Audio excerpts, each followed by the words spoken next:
50 और 60 यूएफ का कैपेसिटर अपने पास रखें। लगाने से पहले मैं आपको इसका चेक करने का तरीका भी बता देता हूँ।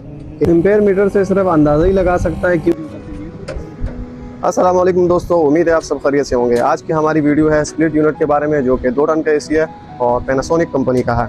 इसमें मसला क्या है कि ये कूलिंग नहीं कर रहा और इनडोर के ऊपर रेड लाइट ब्लिंक कर रही है। तो इसको अब हम खोलेंगे और चेक करेंगे कि इसमें क्या मुश्किल है और किस वजह से इसमें ये रेड लाइट चल रही है। तो आप लोग हमारे साथ रहें और मैं आपको तफसील से बताऊँगा। जो लोग सीखने वाले हैं उनके लिए बहुत मुफीद रहेगा, इंशाल्लाह आपको इससे फ़ायदा होगा। तो हम जल्दी से इसका कवर हटा देते हैं। तो देखिए, यहाँ पर हमने कवर हटा दिया है। कवर हटाने के बाद जो आपको ऊपर आउटडोर में दिख रहा होता है 2 कैपेसिटर, एक कंप्रेसर और एक फैन मोटर।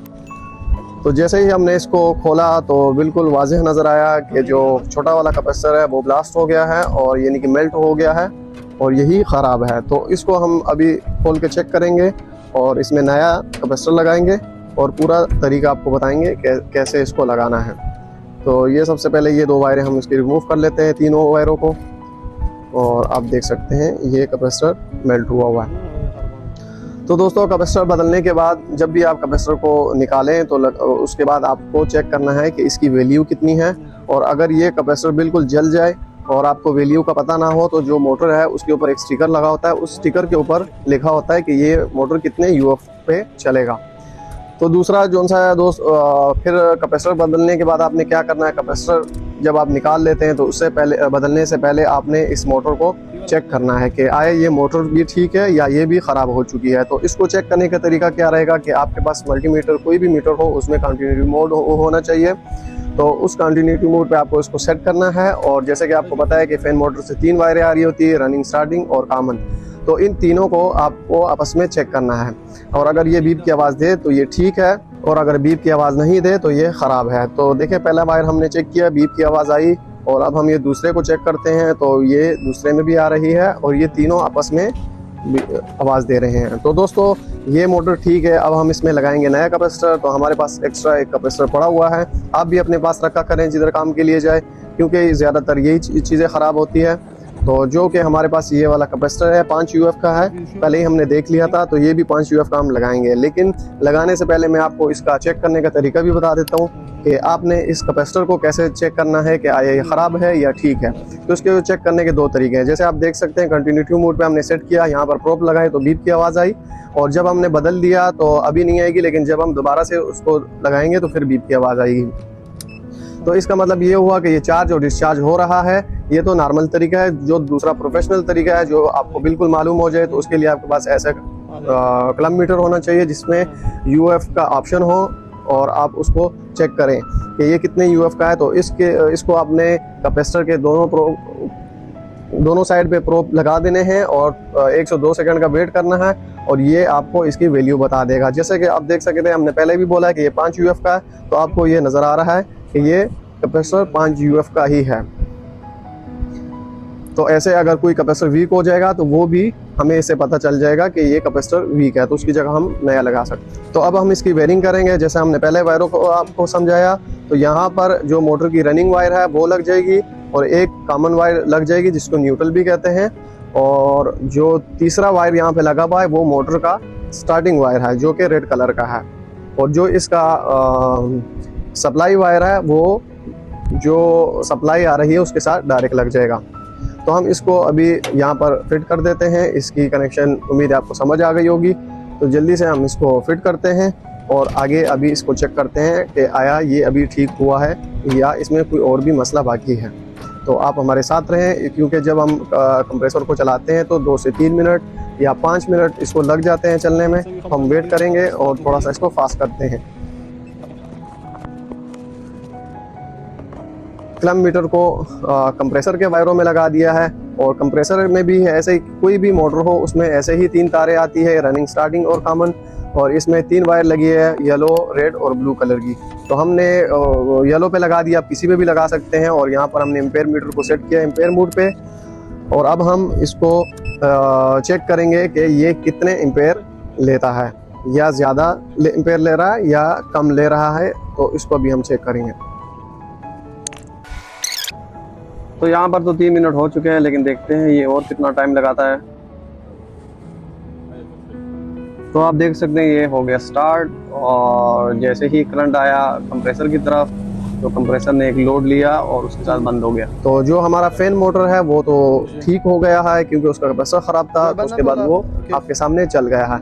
लेकिन अब मसला ये है कि इसका कंप्रेसर नहीं चल रहा, तो इस फॉल्ट को हम ढूंढेंगे। तो आप हमारे साथ रहें, हम इसको अभी इसका जो सबसे पहले इसका कंप्रेसर है इसको खोलते हैं।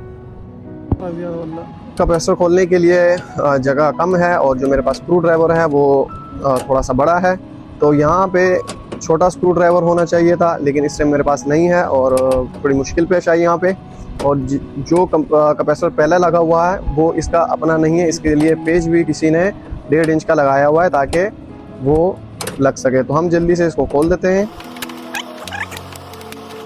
बस इतना काफ़ी है। अभी इंशाल्लाह ये बाहर आ जाएगा, लेकिन ये यहाँ पर वायर बॉडी के साथ टच हो रहे हैं, तो पहले हम इन वायरों को रिमूव करेंगे, तो उसके बाद ये आसानी से बाहर आ जाएगा। और फिर हम इसको चेक करते हैं कि ये ख़राब है या कंप्रेसर में कुछ मसला है।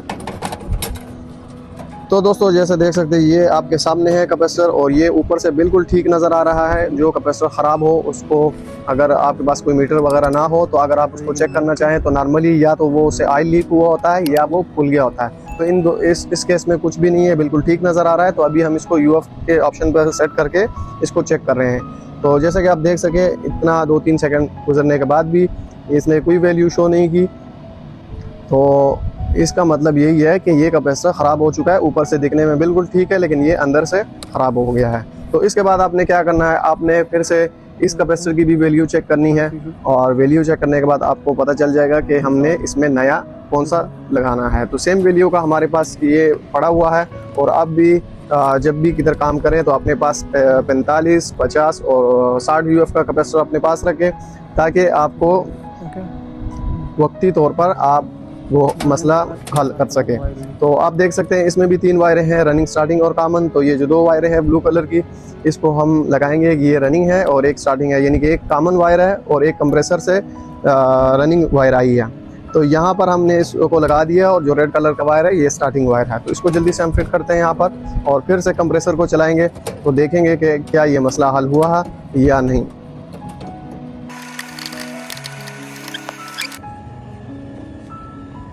कंप्रेसर को लगा दिया है, और अब हमने वायर को भी दोबारा से मतलब मीटर में लगा दिया है, और यहाँ पर हम सेट कर देते हैं इसको एम्पेयर मोड पे, और दोबारा से हम इसको कंप्रेसर को स्टार्ट करेंगे।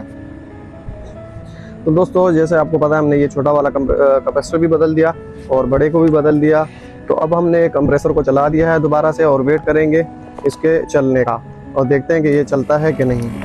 तो यहाँ पर आप देख सकते हैं ये कंप्रेसर चल गया है, और 10 कुछ से स्टार्ट हुआ है और 11:03 पे चला गया। तो ये देख सकते हैं ये ऊपर से बिल्कुल ये कंप्रेसर ठीक नज़र आ रहा है, लेकिन ये अंदर से ख़राब हो चुका है।